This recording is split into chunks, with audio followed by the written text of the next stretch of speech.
This is problem 318. It's on page 130.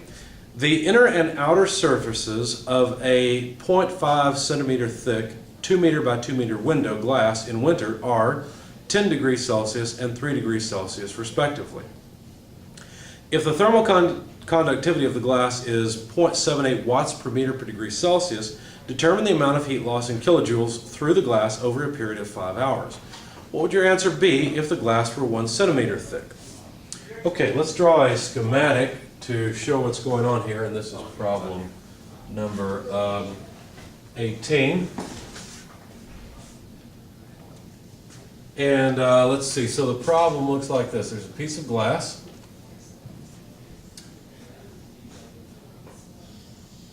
And I'm going to set it up with heat flow in this direction through the glass. Okay, so if the glass were to hide part of my arrow, it would look like this. Okay, so there's the direction of heat transfer. And the glass measures 2 meters by 2 meters and is a ½ centimeter thick. Now, since the direction of heat transfer is from right to left, what I'm going to do is set up a coordinate in the direction of heat transfer. So positive x is in the is toward the left. The heat will always flow from high temperature to low temperature. So this side is the 10 degrees Celsius side. The back side that you can't see would be the 3 degrees Celsius side. Some properties of the glass: the thermal conductivity K is 0.78 watts per meter per degree Celsius, and the amount of time that heat is allowed to flow was 5 hours.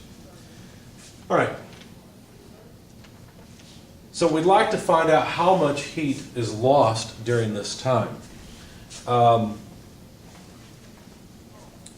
So we're not looking for the rate of heat transfer, we're looking for the total amount of heat transfer. So the only way we can calculate the total amount of heat transfer will be based on the rate of heat transfer times the amount of time that it flows. So this is kind of like water flowing out of a pipe. It flows for 5 gallons per minute, and you let it flow for 1 minute, you're going to get 5 gallons out of the pipe. So same idea here. Now the equation we're going to use to model the heat transfer is Fourier's rate equation, the conduction equation, because the conduction equation is modeling what's going on here. The only mode of heat transfer of interest in this case is conductive heat transfer. So what we'll have to do is say that the conductive heat transfer rate is equal to negative K A dt by dx. It's actually set up that way, but if we were to integrate it across this length, what we would find is that it would be delta t over delta x. Since I've got the whiteboard, I'll make one more change here. The delta t, let's expand it and see what it would look like. So let's call this the inner surface, so the I surface, and over here is the outer surface, O. So this would be the temperature, and we just have to be consistent. Let's say the final temperature, so the outer temperature less the inside temperature. And the reason we take our x-coordinate in the direction of heat transfer is so that we can be consistent here, because this negative sign is going to help us out in just a minute. And so it would have to be xO less xi, where this is the position at the outer surface of the glass in the x-coordinate versus on the inner surface of the glass. Okay, so notice that the outer surface of the glass has a higher x-coordinate than the inside, so the denominator here will be positive. The temperature difference will be negative because the outside temperature is lower than the inside temperature, since that's the direction of heat transfer. That's what this negative sign here is for. Anyway, we have enough information to plug in. This is a simple problem. K is 0.78 watts per meter per degree Celsius. By the way, if you wanted to increase the rate of heat transfer, you'd need a more thermally conductive material. If you wanted to resist it, you'd need a less thermally conductive material. That's one way of changing it. Of course, the amount of area through which heat can flow is 2 meters by 2 meters. It's 2 meters squared, so 2 times 2 is 4, so it's 4 square meters available for heat flow. Okay, temperature outside we know is 3 Celsius, inside is 10, so this is degrees Celsius.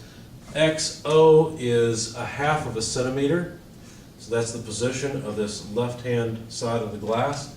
So let's see, that would be 0.005 meters, if I did my math right. Let's see, centimeters, yeah, 10, or 100, I mean.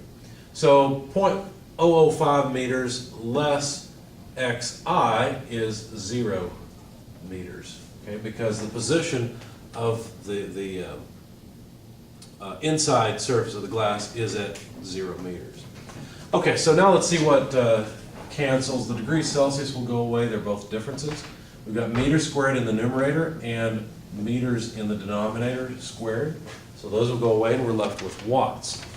Now the heat transfer rate then, once you plug in all the units, let's see, here it is 4,368 watts. But what we really want is the total amount of heat transfer over a 5-hour time. So 4,368 joules per second multiplied by 5 hours is what we're looking for. So there's 3,600 seconds per hour. Seconds go away, hours go away, and now we're left with joules of energy. And if you plug it in, you'll find a fairly large number. But convert it to kilojoules, and you'll find that it's 78,624 kilojoules of energy that's lost in that amount of time. So you could actually figure out the heat loss rate from a glass in your house, a window in your house. Now, what would happen if the thickness were twice as much as it is? What if we had a 1 centimeter thick piece of glass? Well, that would be a much heavier glass. It would be twice the weight because it would be twice the thickness. But then what would happen? What would change? Well, this delta x, this difference in the denominator, would be twice as large. That means the heat transfer rate would be half as large, right? If we double the denominator, that will halve the left-hand side. So our heat transfer rate would be half that, and therefore the total amount of heat loss would simply be half of this. So this would be just Q over 2 for part B. So here's part A, part B. And so it would be Q equals 39,312 kilojoules. So it's a simple way to reduce heat transfer just by having thicker glass.